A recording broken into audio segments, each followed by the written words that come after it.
हिंदुस्तान में बेरोजगारी का स्तर 45 वर्षों में सबसे ज्यादा हो गया। मान्यवर, 45 वर्षों में सबसे ज्यादा बेरोजगारी का स्तर हो गया। ऑटोमोबाइल सेक्टर में बेरोजगारी, हर क्षेत्र में बेरोजगारी, और जो क्षेत्र बचे हैं उनको आप बेचने की तैयारी करते हैं। कभी हम लोग सुनते हैं रेलवे का डिसइन्वेस्टमेंट हो रहा है, कभी हम लोग सुन रहे हैं बीपीसीएल का डिसइन्वेस्टमेंट हो रहा है, कभी सुनते हैं कॉनकॉर का डिसइन्वेस्टमेंट हो रहा है, कभी एयरपोर्ट का डिसइन्वेस्टमेंट हो रहा है, कोल का हो रहा है। सब कुछ बेचने के ऊपर आप लगे हुए हैं। 21 पीएसयू जिसका जिक्र अभी राकेश कर रहे थे, उसको आप बेचने पे लगे हुए हैं। तो ये कौन सी नीति है? आप कह रहे हैं हम 60,000 करोड़ की आमदनी करेंगे अपने ही सार्वजनिक क्षेत्र के उपक्रमों को बेचकर, अपनी ही सरकारी कंपनियों को बेचकर आप 60,000 करोड़ रुपए पैदा करना चाहते हैं। इससे क्या फायदा आपको होने जा रहा है? जो मुनाफे की कंपनियां उसको आप बेच रहे हैं।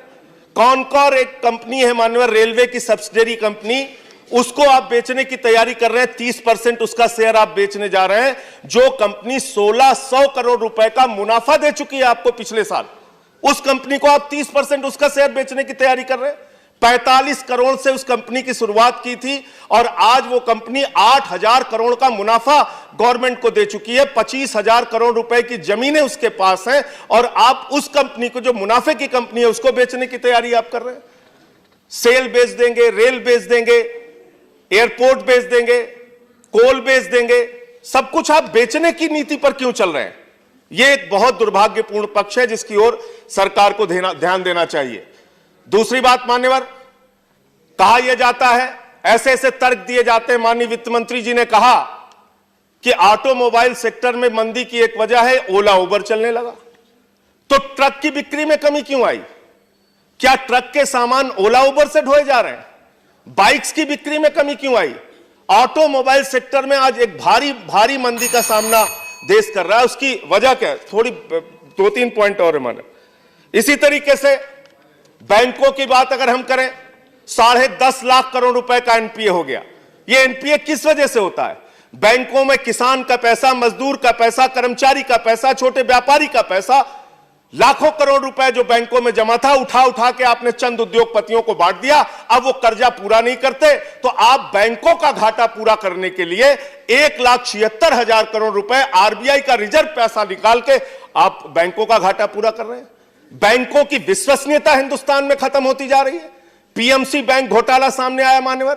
आज पीएमसी में जो हजारों उपभोक्ता, लाखों उपभोक्ता जिन्होंने अपना पैसा जमा किया था, आज वो दर की ठोकरें खाने के लिए मजबूर हैं, आत्महत्या करने के लिए मजबूर हैं। कौन जिम्मेदार है इसके लिए? इस आर्थिक मंदी के लिए और बैंकों की बर्बादी के लिए जिम्मेदार कौन है?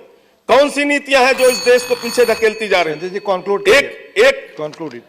और मान्यवर, दूसरी बात मैं सिर्फ इतना कहना चाहता हूं कि आप चंद उद्योगपतियों को फायदा पहुंचाने की अपनी नीति को बदलिए।